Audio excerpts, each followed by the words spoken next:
বন্ধুরা সবাই দেখো এসে গেছে আমাদের সেই ভাইরাল গাড়ি, যেটার জন্যে এতদিন ধরে সবাই অপেক্ষা করছিল ভাই সাহেব। যাই হোক, তোমরা দেখতেই পাচ্ছ গাড়িটা কত বড়। সবাই প্রায় তো অনেকে বলছে 3 তলা বাড়ি, বাট এটা তো আমার দেখে মনে হচ্ছে না 3 তলা বাড়ি। আর যে গাড়ির কারণবশত এত লোকের এত সমস্যার সৃষ্টি হচ্ছে, সবাই বিভিন্ন ধরনের ফেসবুকে সেই ভাইরাল গাড়ি, ভাইরাল পোস্ট সব কিছু। এই গাড়িটা দেখার ইচ্ছা আমাদেরও ছিল, তাই আমরাও দেখে নিলাম গাড়িটা, তাই তোমাদের সঙ্গে একটু শেয়ার করলাম।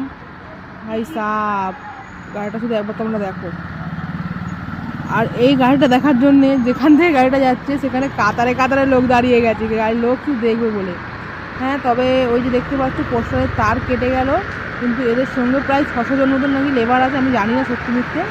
তো তোমার মোটামুটি 1 ঘন্টা করে টাইম নিচ্ছে, যেখানে যা অনেক সমস্যা হচ্ছে ওরা সমাধান করে দিয়ে যাচ্ছে গাড়িটা। আর এটা হচ্ছে 154 চাকার গাড়ি। এই সেই ভাইরাল গাড়ি আর এই সেই ভাইরাল ট্রান্সফরমার